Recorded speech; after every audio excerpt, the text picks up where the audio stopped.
Garrett Hale was used to power, control, and predictability. Nothing in his world ever caught him off guard. Until two identical 6-year-old girls appeared in front of him, their wide blue eyes locking onto his. "Sir, we're lost," one of them said. The other nodded. "And we were looking for you." Garrett froze, his mind racing. Looking for him? Before he could process what was happening, he found himself exhaling sharply. "All right," he muttered. "Let's figure this out." Garrett Hale moved quickly down the sidewalk, his eyes focused ahead as he checked his watch. He was late for a meeting, something that almost never happened.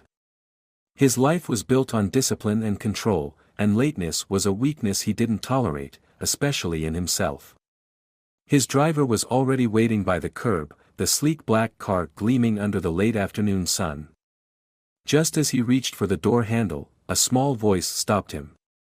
"Sir." Garrett turned sharply, frowning. Standing just a few feet away were two little girls, no older than 6. They had identical dark curls framing their small faces, and their striking blue eyes, unmistakably the same shade as his own, stared up at him with a mix of uncertainty and determination. His first instinct was to glance around, searching for a frantic parent or guardian, but the sidewalk was mostly empty. The girls were alone. "Are you lost?" he asked, keeping his voice even. One of them hesitated, biting her lip before shaking her head. The other, who looked slightly more confident, took a step forward. "We were looking for you." Garrett stiffened, his grip on the car door tightening. That was not an answer he had expected. "You were looking for me," he repeated, his voice measured. Both girls nodded at the same time. Garrett felt a strange unease settle in his chest. Children didn't just go searching for corporate CEOs. Something about this wasn't right. "Where are your parents?" he asked. The Boulder twin hesitated for a fraction of a second before replying. "At home." Garrett narrowed his eyes. "Do they know you're here?" This time, the answer didn't come as quickly. The quieter twin shifted slightly, her fingers tightening around the strap of her small backpack. The slight guilt on her face told him everything he needed to know. "No," she admitted softly. Garrett exhaled slowly, glancing between the two of them. They didn't seem scared, which only added to the strangeness of the situation. If they weren't lost, and if their parents didn't know they were here, then why had they come? "And why exactly were you looking for me?" he asked, crossing his arms. The girls exchanged a glance. The one who had spoken more pulled something out of her backpack and held it out to him. It was an old photograph. Garrett took it, his breath catching in his throat as his gaze fell on the image.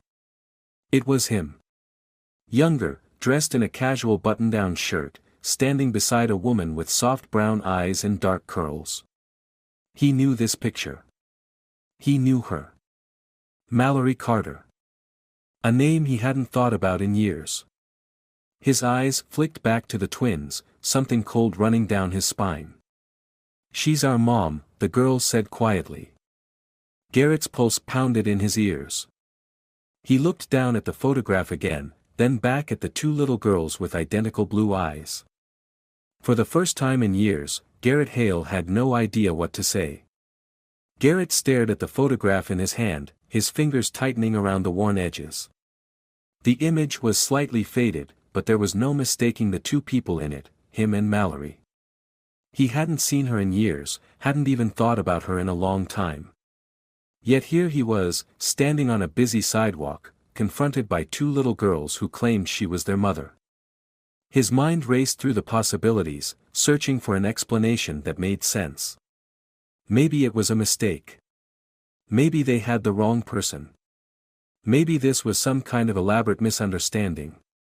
But as he looked at them again, those wide blue eyes staring up at him with quiet anticipation, he knew deep down that it wasn't a mistake at all. "Where is your mother now?" he asked, his voice controlled, but not as steady as usual. "At home," the Boulder twin said. "She doesn't know we're here." Garrett felt something shift inside him. You ran away.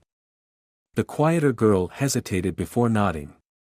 We wanted to find you. His grip on the photo tightened as he processed their words. Mallory hadn't sent them. They had come on their own, which meant she either hadn't told them about him or hadn't expected them to ever meet him.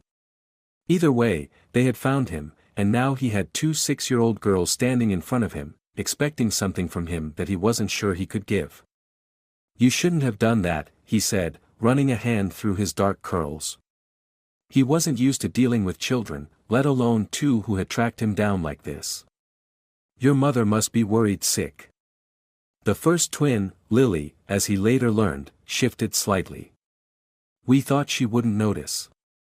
Garrett let out a slow breath, pinching the bridge of his nose. He had built his life on structure, control, and calculated decisions. Nothing in his world was ever left to chance. But this? Two little girls showing up out of nowhere with eyes that mirrored his own. This wasn't something he could have planned for. How did you even find me? He finally asked. Sophie, the quieter twin, pulled something else from her backpack, a piece of paper folded several times. She handed it to him, and as he unfolded it, he immediately recognized what it was. A printed copy of his company's address.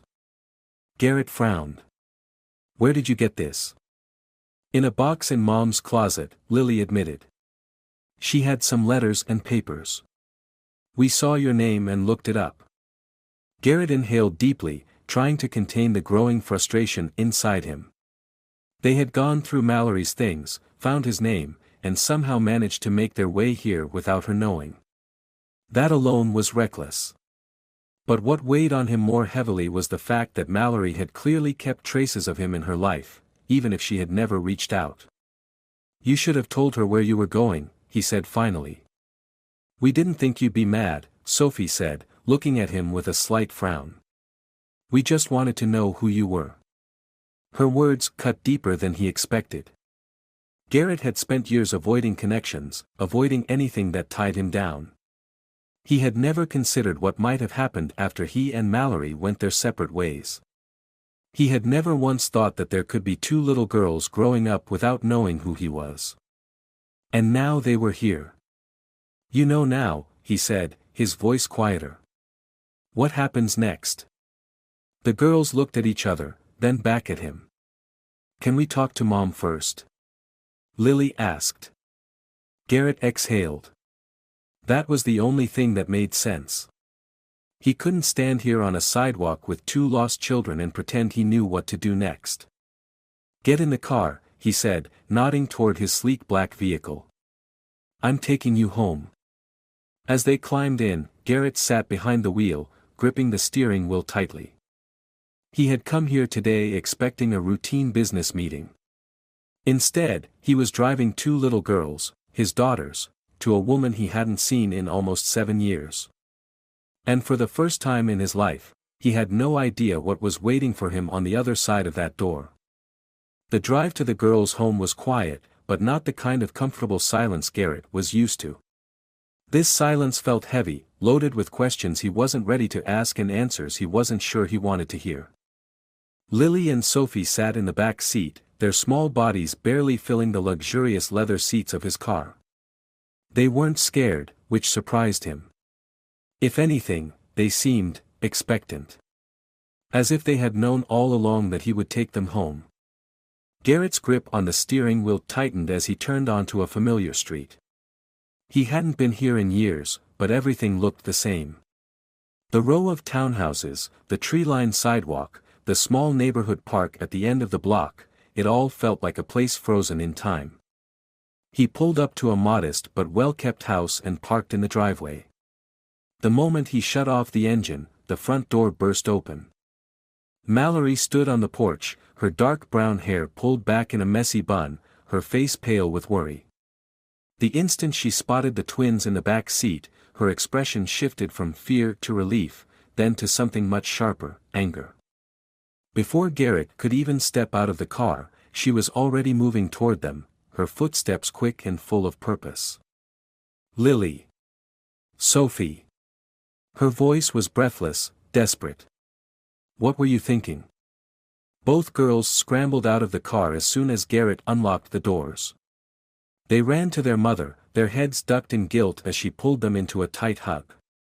"We're sorry, Mom," Sophie mumbled against her shoulder. "We just wanted to see him," Lily added softly. Mallory squeezed them tighter before pulling back, her hands gripping their arms gently but firmly. "You scared me half to death," she said, her voice breaking. "You can't just run off like that." Garrett stood beside his car, watching the scene unfold. He had prepared himself for anger, for accusations, but he hadn't been ready for the raw emotion in Mallory's eyes when she looked at her daughters. Finally, she straightened, her gaze snapping to him. "What are you doing here?" she asked, her tone laced with suspicion. Garrett met her eyes, keeping his voice even. "They came to find me. I brought them home." Mallory exhaled sharply, rubbing her temple. "Of course they did." She turned back to the girls. "Go inside. Now." Lily and Sophie hesitated, casting a glance at Garrett before nodding. They walked toward the house, their heads down, leaving the two adults standing in tense silence. Once the front door closed behind them, Mallory crossed her arms. "So," she said, her voice low and controlled. "Now you know." Garrett nodded slowly. "Yeah. Now I know." She let out a bitter laugh, shaking her head. "Took you long enough." His jaw clenched. "You never told me, Mallory." Her expression hardened. Would it have made a difference? Garrett didn't have an answer to that. And the fact that he didn't frustrated him more than anything. Mallory sighed, rubbing a hand over her face. "Look, I don't want to do this out here. Come inside." He hesitated for a second before following her up the steps. The inside of the house was warm, lived in. It wasn't big, but it was full of life, children's drawings pinned to the fridge, a basket of laundry sitting by the couch, a few toys scattered near the stairs. It smelled like cinnamon and something vaguely floral, a scent that was familiar in a way that made something in his chest tighten. Mallory gestured toward the kitchen. "Sit." Garrett pulled out a chair at the small wooden table, watching as she poured herself a cup of coffee before turning to him. "You want one?" she asked. "No." She shrugged, taking a sip before sitting across from him. For a long moment, neither of them spoke. Then, finally, Mallory set her cup down and looked him in the eye. "I never planned on you finding out." Garrett exhaled slowly. "Why?" She let out a humorless chuckle. "You're really asking me that?" "Yes, Mallory, I am," he said, his voice steady but firm. "You had to know I would have wanted to know." She stared at him for a long time before answering. "When I found out I was pregnant, I thought about telling you," she admitted. "I really did. But you were already gone, Garrett. You were moving up in the world, making your name. And I knew what would happen if I told you." His brow furrowed. "What do you mean?" She leaned back in her chair, folding her arms. "You would have felt obligated," she said simply. "Not because you wanted to, but because it was the right thing to do. And I didn't want that. I didn't want you in their life out of duty. I wanted you in their life because you wanted to be there." Garrett clenched his jaw. "That wasn't your decision to make." "Maybe not," Mallory admitted. "But I made it anyway." Silence settled between them again, heavier this time. Garrett glanced toward the living room, where he could hear the faint sound of the girls talking upstairs. His daughters. "I want to be in their lives," he said finally. Mallory studied him carefully. "Why now?" "Because I should have been there from the beginning," he said. "And because they came looking for me.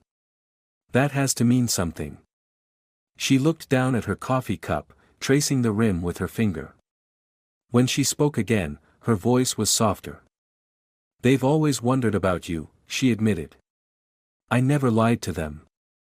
I just, never gave them answers.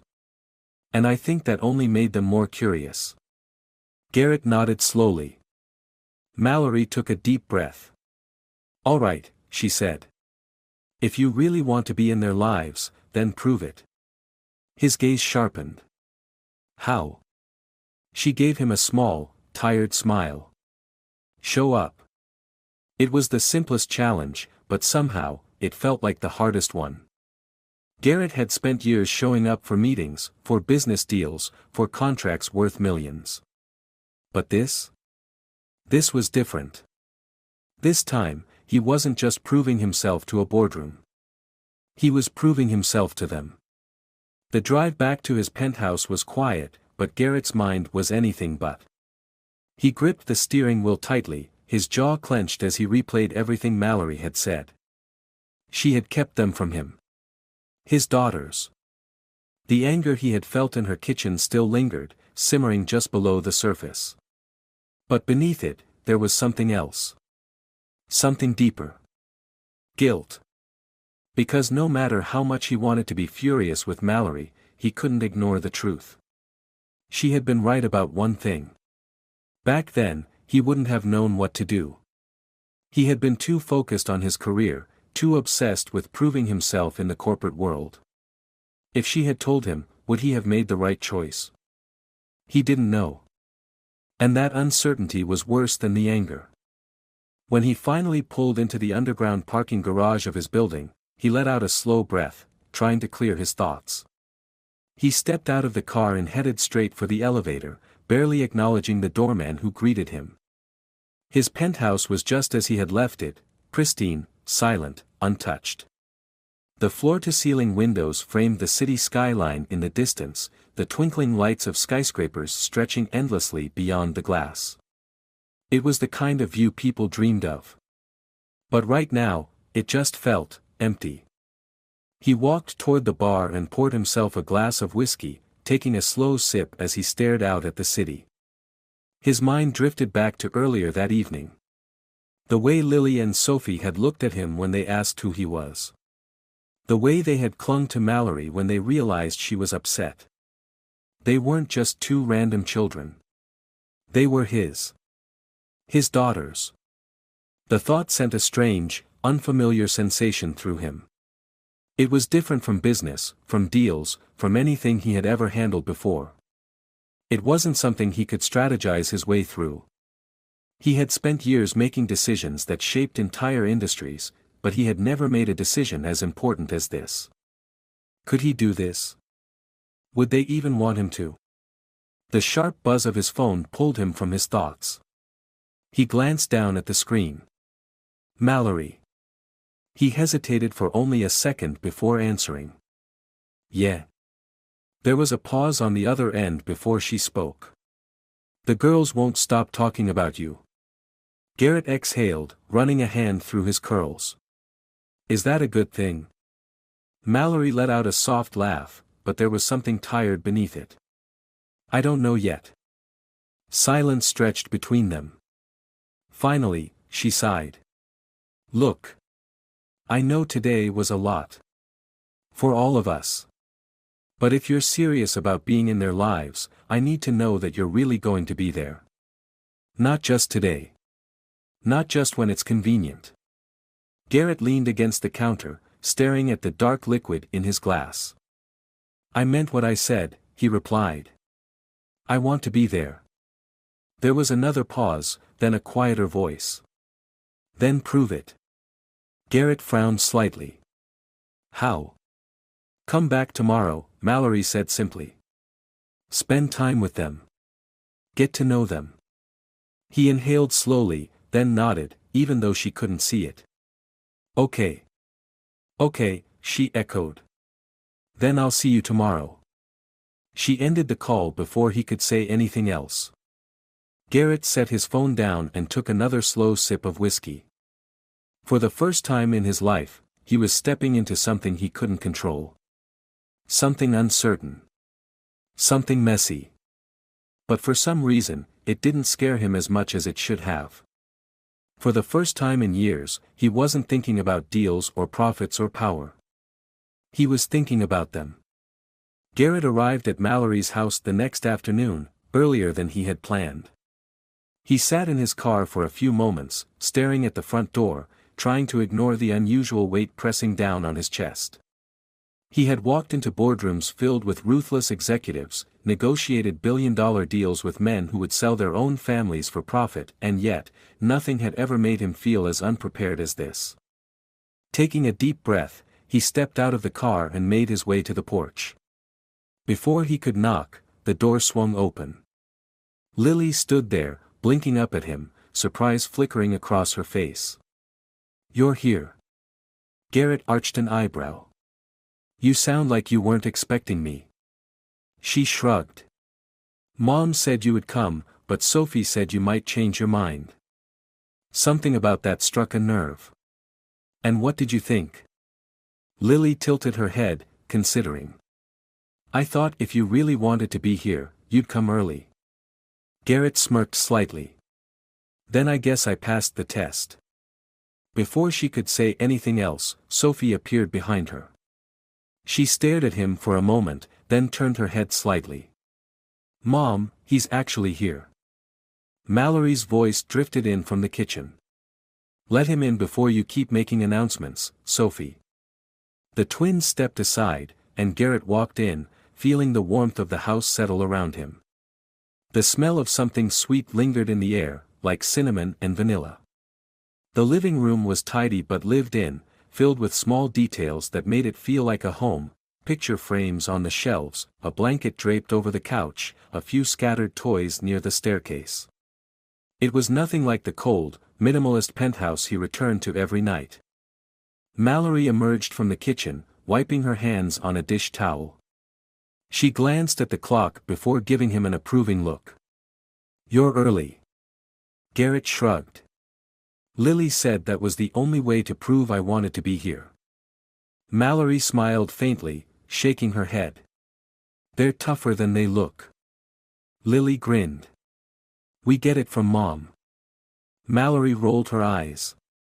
"All right, enough ganging up on him. You two go get your coats. We're going out." Garrett raised an eyebrow. "We are." Mallory nodded. "I figured if you're serious about getting to know them, sitting awkwardly in my living room isn't the best way to do it." He couldn't argue with that. A few minutes later, they were in his car, heading toward the park. The girls chattered in the back seat, sometimes to him, sometimes to each other, filling the silence in a way that was surprisingly comfortable. "So, you're rich, right?" Sophie asked suddenly. Garrett glanced at her through the rearview mirror. "Something like that." Lily leaned forward slightly. "How rich?" Mallory sighed. "Girls." "What?" Lily said innocently. "It's a fair question." Garrett smirked. "Rich enough." Sophie squinted at him. "Like, rich enough to have a pet tiger?" Garrett chuckled. "Why would I need a tiger?" Lily shrugged. "Because you're a CEO. CEOs do weird things sometimes." Mallory groaned. "Please don't assume every CEO is a lunatic." Sophie crossed her arms. "Then what's the point of being rich if you don't have something cool?" Garrett thought for a moment. "I have a plane." The twins exchanged wide-eyed glances. "You have a plane?" Lily asked. Garrett nodded. "And a helicopter." Sophie's mouth dropped open. "Can we ride in it?" Mallory turned in her seat. "Absolutely not." Garrett smirked. "Maybe someday." The twins whispered excitedly to each other as Mallory shot him a warning glare. He just shrugged, amused by how quickly they had latched onto the idea. At the park, the girls ran ahead, their laughter filling the crisp autumn air. Garrett stood beside Mallory, watching them climb onto the swings. "They like you," she said after a moment. Garrett glanced at her. "Yeah." Mallory nodded. "But they don't trust easily. If you're going to be in their lives, don't make promises you can't keep." Garrett's jaw tightened. I don't break promises. Mallory studied him, as if trying to decide if she could believe that. After a long pause, she nodded. Good. They stood in silence, watching as Sophie leaped off the swing with a triumphant laugh, followed quickly by Lily. For the first time in years, Garrett felt something shift inside him. And for once, he wasn't afraid of it. The days that followed were unlike anything Garrett had experienced before. His usual routine, structured, disciplined, and predictable, had been disrupted by two small forces of nature named Lily and Sophie. Instead of back-to-back meetings and business negotiations, he now found himself answering rapid-fire questions about everything from his favorite food to whether or not he had ever fought a shark. He had expected them to be distant, hesitant around him, but that wasn't how they worked. They were careful at first, studying him the way one might examine something unfamiliar, but once they decided he wasn't going anywhere, they wasted no time in making him part of their world. It was overwhelming. And strangely, he didn't mind. On the fourth day, Mallory called him. He had just finished reviewing a contract when he picked up, leaning back in his office chair. They won't stop asking when you're coming back, she said before he could even greet her. Garrett smirked, glancing at the clock. Miss me already? Mallory snorted. Not me. Them. He hesitated for a fraction of a second before answering. I'll be there in an hour. When he arrived at the house, the front door opened before he could even knock. Lily and Sophie barreled out, their faces lighting up as they grabbed his hands. Mom said we could go get ice cream, Sophie announced. Can we? Lily asked, looking up at him with wide, hopeful eyes. Garrett raised an eyebrow. You do realize it's almost dinner time, right? Lily nodded solemnly. That's why we have to go before Mom changes her mind. Mallory appeared in the doorway, arms crossed. I never agreed to before dinner. Lily and Sophie turned identical pleading gazes on their mother, eyes wide with dramatic innocence. Mallory sighed. Fine. But small portions. The girls cheered as Garrett led them to the car. The drive was filled with endless chatter, with Lily and Sophie debating over what flavors were the best. Chocolate is obviously the best, Lily declared. That's so basic, Sophie argued. Mint chocolate chip is better. Garrett smirked. You know, I'm more of a vanilla guy myself. Both girls gasped in exaggerated horror. Mallory, from the passenger seat, shook her head. And you want to be a part of their lives? Garrett laughed, something that still felt strange coming so naturally. Guess I'll have to work on my taste. At the ice cream shop, the girls wasted no time picking their flavors. As they ate, Sophie suddenly looked up at him, her expression more serious than usual. Are you gonna be here for our birthday? The question caught him off guard. When's your birthday? Next month, Lily said, licking her spoon. Garrett glanced at Mallory, who was watching him carefully. He looked back at the twins. Of course, I'll be here. Sophie studied him for a long moment before nodding. Okay. Garrett wasn't sure why, but that single word felt like more than just an acknowledgement. It felt like a test. One he wasn't going to fail. A week passed, and Garrett found himself slipping into a new rhythm, one that felt completely foreign yet oddly natural at the same time. His life had always been structured, controlled, every moment accounted for. But now, his days were interrupted by excited phone calls from Lily and Sophie, invitations to come over, and the expectation that he would actually show up. And he did. At first, he had assumed the twins would treat him like a guest in their lives, someone new and unfamiliar, but they had no hesitation in pulling him directly into their world. They had opinions about everything, what kind of shoes he should wear, what movies he needed to watch, and even how he should style his hair. He had expected it to be exhausting. Instead, it was grounding. One evening, as he sat in Mallory's kitchen, watching Lily and Sophie attempt to teach him how to braid hair using one of their dolls, he realized something unsettling. He didn't want this to be temporary.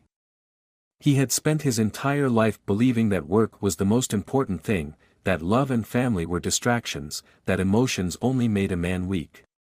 But sitting here, with two 6-year-olds laughing at his failed attempt to braid synthetic blonde strands, he couldn't remember why he had ever thought that. Mallory leaned against the counter, watching the scene with an amused expression. "They've got you wrapped around their little fingers." Garrett glanced up, smirking. "I don't know what you're talking about." Sophie lifted her head. "He's actually not that bad at braiding." Lily nodded. "Yeah, for a beginner." Mallory shook her head. "They're just being nice. That braid is a disaster."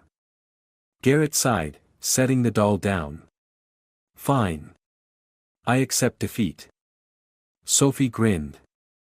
"You'll get better with practice." The thought settled into his chest, warm and unfamiliar. After the girls had gone to bed, Garrett stayed behind.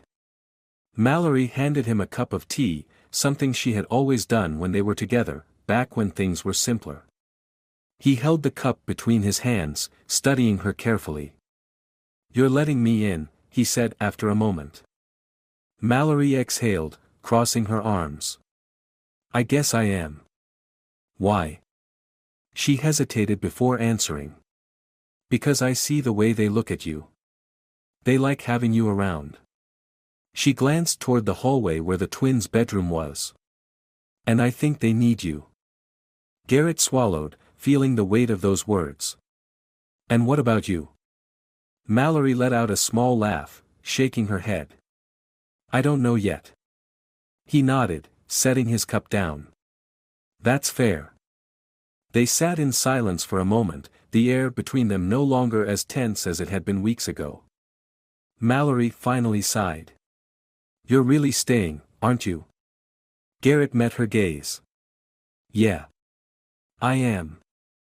For the first time, she didn't challenge him. And for the first time in his life, he wasn't looking for an escape. Garrett had never imagined that a single moment could shift the course of his life so completely. He had spent years believing that control and precision were the keys to success, that emotions were liabilities, and that family was a distraction. But now, as he stood in Mallory's kitchen again, helping Lily and Sophie decorate cupcakes for their upcoming birthday, he realized how wrong he had been. The kitchen was filled with laughter and the scent of vanilla. The twins were covered in flour and frosting, their small hands making a mess of the counter as they carefully placed colorful sprinkles on top of the cupcakes. Garrett had tried to help, but after smudging blue icing on Sophie's nose and earning himself a scolding from Lily for ruining the aesthetic, he had been demoted to cleanup duty. "You're taking this very seriously," Garrett said, watching Lily examine a cupcake as if she were judging a 5-star meal. "It has to be perfect," she said, adjusting the sprinkles with a careful hand. "It's our birthday." Sophie licked frosting off her fingers. "I think they look fine." "Fine isn't good enough," Lily muttered. Garrett smirked. "Sounds like someone I know." Mallory, who had been watching from across the kitchen, raised an eyebrow. "Wonder where she gets that from." Lily and Sophie finished their cupcakes and hopped down from their stools, satisfied with their work. "Can we show them to Mom?" Lily asked. Garrett nodded. "Go ahead." The girls ran off, their laughter trailing behind them. As soon as they were out of sight, Mallory turned to Garrett, crossing her arms. "So, birthday presents." Garrett leaned against the counter. "What about them?" Mallory gave him a look. "You're planning on spoiling them, aren't you?" Garrett smirked. "I don't know what you're talking about." Garrett. He sighed, lifting his hands in surrender. "Fine. I may have gone a little overboard." Mallory rolled her eyes. "How overboard?" "Let's just say, there may be a pony involved." She groaned. "You bought them a pony?" Garrett smirked. "Technically, I haven't bought it yet." Mallory covered her face with her hands. I can't believe this. They deserve something special, he said, his voice softer now. Mallory dropped her hands and met his gaze. They don't need grand gestures, Garrett.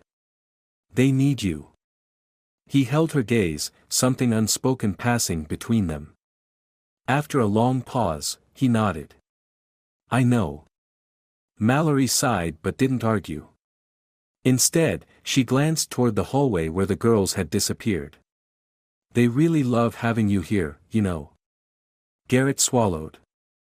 I love being here. Mallory hesitated for a moment, then gave him a small smile. Then stay. Garrett didn't answer right away. He didn't have to. Because in his heart, he already knew. He wasn't leaving. Not now. Not ever. This story is more than just a tale about a billionaire discovering he has children. It's about responsibility, redemption, and the realization that true success isn't measured in wealth but in the relationships we build. Garrett starts as a man who believes he has control over everything, his career, his emotions, his future. But the arrival of Lily and Sophie challenges everything he thought he knew. At first, he struggles, unsure of how to fit into their world. Yet, as the story unfolds, he realizes that being a father isn't about grand gestures or financial security, it's about showing up. Lily and Sophie, despite their young age, are not just passive characters in his transformation. They are the ones who push him to grow, who demand honesty and presence. Their innocence and curiosity force Garrett to confront the choices he's made and the life he's been avoiding. Mallory, too, represents a crucial part of his journey. She isn't just the mother of his children, she is a reminder of who he used to be and a challenge to who he can become. Her reluctance to let him back into their lives isn't about resentment, it's about protecting the daughters she raised alone. The beauty of the ending isn't in perfection but in progress. Garrett doesn't suddenly become the perfect father overnight, nor does Mallory immediately trust him. But what makes the ending powerful is that he chooses to stay. He chooses to show up, day after day, proving not just to Mallory and the girls, but to himself, that he wants to be part of this family. The final moment, where he realizes he's not just someone passing through their lives but someone who belongs there, is what makes the story truly meaningful. Because, in the end, Garrett Hale doesn't just gain daughters, he gains a reason to live beyond his empire.